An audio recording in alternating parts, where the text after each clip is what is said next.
Hello, thanks again for joining us for Beyond the Boundary Road. My name's Jadine Croft, and with me is our language researcher, Des Crump. Hello. Thank you, thanks for coming. As you all know, the world we live in today is highly globalized. Today, we're going to find out what does this mean for the first languages of the First Nation people. So can you tell us how important it is to create languages awareness in the globalized community? I think it's very important. As you said, it's important for reconciliation and just developing that understanding of language and the culture and the history of a place. And there's quite a lot of things that are happening to raise that general awareness, whether it be through activities through the State Library, but there's also quite a lot happening at that community level. That's really interesting. So what are the current community initiatives to integrate the languages? Well, one of the great examples I've heard of is the JJ Club down at Beaudesert, which is run by the Mununjali Aboriginal Housing Co-op. And as part of their homework class, they actually have language and cultural classes. So they're reviving and practicing the language, sharing that knowledge and doing some great work down there with some of the people that are running that. The Indigenous Knowledge Centres that are run through the councils on the remote communities and supported through the State Library.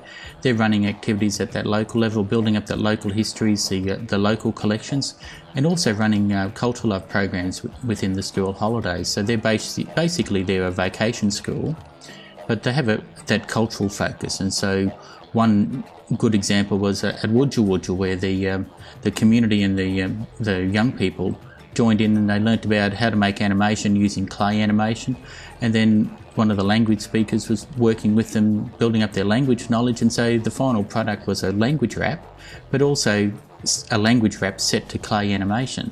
So some great local initiatives like that. Yeah, that sounds great. So what's the best way to integrate the appropriate Aboriginal languages into our educational curriculum?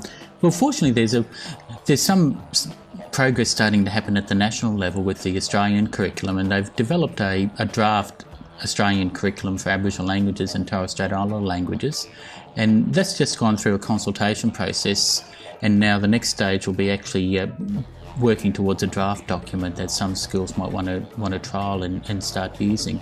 And so in some of the local schools already across Queensland, for example Waterford West down in the Logan area, they're already doing some Yugambeh language classes and activities as part of their school curriculum program. Okay, so what would it take for the state government to pass through reforms on Aboriginal education?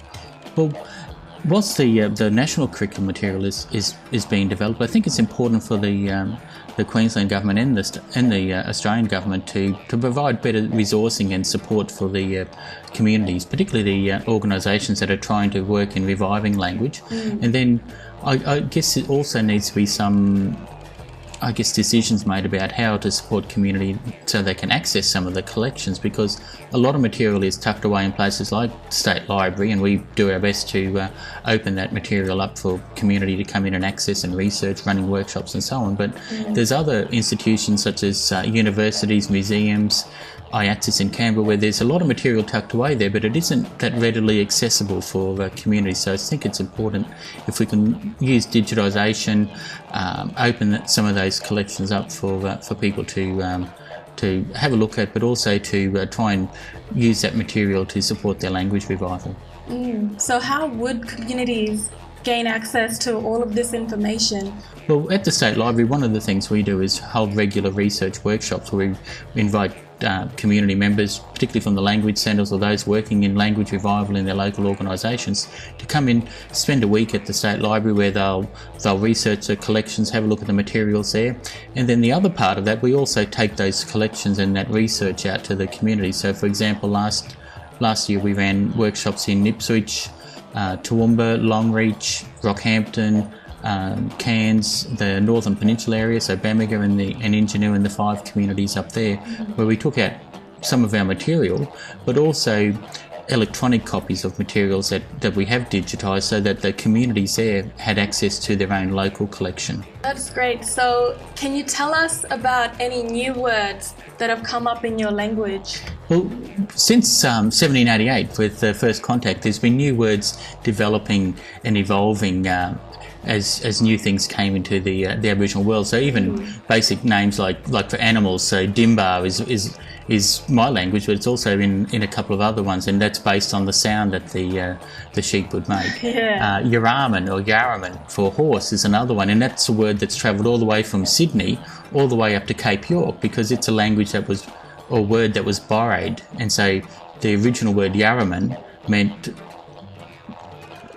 something with an animal with big teeth that belonged to a man.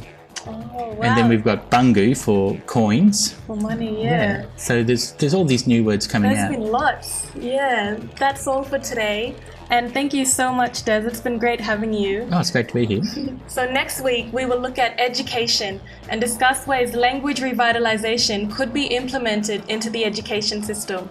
So stay with us after the break on Beyond the Boundary Road.